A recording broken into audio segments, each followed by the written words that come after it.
بسم اللہ الرحمن الرحیم۔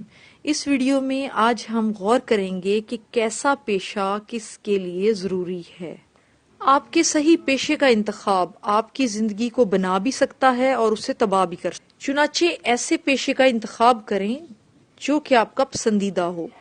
اپنے کام میں مگن رہنا، اور اگر آپ اپنے کام کاج سے لطف اٹھاتے ہیں تو گھنٹوں مصروف رہنے کے باوجود بھی آپ کو اس بات کا احساس تک نہیں ہوتا کہ آپ نے کوئی کام کیا ہے، تو آپ بہت زیادہ کامیابیاں حاصل کریں گے۔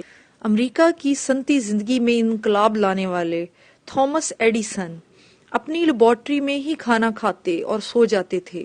وہ روزانہ 18 گھنٹے تک کام کرتے تھے، لیکن وہ اس مصروفیت کو کام نہیں سمجھتے تھے۔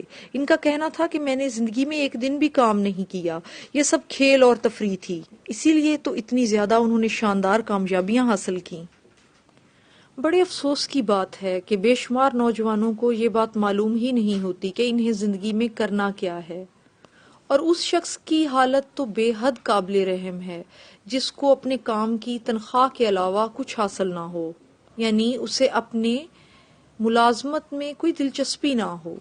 پیشے کے انتخاب کے سلسلے میں آپ کو دوسروں کی رائے ضرور لینی چاہیے، لیکن اس رائے کو اپنے ذہن پر مسلط کرنے کی کوشش ہرگز نہیں کرنی چاہیے۔ بعض اوقات لوگ بے حد غلط رائے دیتے ہیں۔ آپ کئی لوگوں سے رائے لیں اور کئی اداروں میں رہنمائی کے لیے جو کلاسز ہوتی ہیں وہ بھی ضرور اٹینڈ کریں، لیکن تمام مشوروں کو اپنی عقل کی روشنی میں پرکھیں اور ان کا جائزہ لیں۔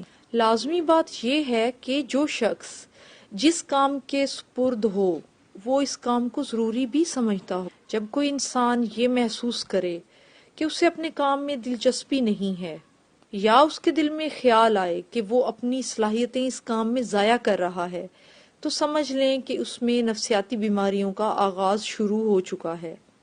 بعض دفعہ خاندان کے بڑے بزرگ بھی کوئی پیشہ اختیار کرنے پر زور دیتے ہیں، لیکن آپ کو پھر بھی اپنی بات پر ڈٹے رہنا چاہیے۔ کسی بھی پیشے کو محض اس وجہ سے اختیار نہیں کرنا چاہیے کہ آپ کے والدین اس کو ایسا کرنے کے لیے آپ سے کہہ رہے ہیں یا کوئی رشتہ دار ایسا چاہتا ہے۔ جب تک آپ کا اپنا دل نہ چاہے کسی پیشے کو اختیار نہ کریں، لیکن والدین کے مشورے پر بھی آپ کو غور ضرور کرنا چاہیے، کیونکہ ان کی عمر آپ کی عمر سے دگنی ہوتی ہے اور وہ آپ سے تجربے میں بھی زیادہ ہوتے ہیں۔ لیکن بہرحال آخری فیصلہ آپ کا اپنا ہی ہونا چاہیے، کیونکہ اپنے کام سے آپ ہی کو خوش یا غمگین رہنا ہوگا۔ پیشے کے انتخاب کے سلسلے میں ماہرین نے ایک فہرست مرتب کی ہے جو کہ مندرجہ ذیل ہے۔ کبھی بھی نجومیوں کا اور پامسٹروں کا سہارا نہ لیں کہ وہ آپ کو بتائیں گے کہ آپ کے لیے کیا مناسب ہے اور کیا نہیں۔ کبھی کسی ایسے شخص کے پاس نہ جائیں جس کا یہ دعویٰ ہو کہ وہ کسی ذہنی ٹیسٹ کے ذریعے معلوم کر سکتا ہے کہ آپ کے لیے کون سا پیشہ موزوں ہے۔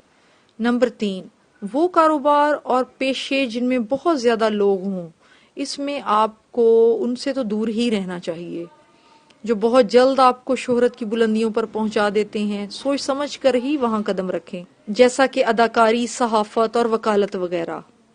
ایسے پیشوں سے بھی دور رہیں جو کہ آپ کی ضروریات پوری کرنے کے امکانات جن میں 1% کے تناسب سے ہوں، مثلاً کوئی انشورنس ایجنٹ ہو گیا، اس قسم کا پیشہ، یا کئی اور دوسرے کام۔ نمبر 5، آپ کو یاد رکھیں کہ پیشے کے انتخاب میں بعض اوقات صرف ایک دفعہ ہی فیصلہ کرنا ہوتا ہے، لیکن اگر آپ سمجھتے ہو وہ پیشہ آپ کے لیے مناسب نہیں ہے تو سوچ سمجھ کر اسے آپ تبدیل بھی کر سکتے ہیں۔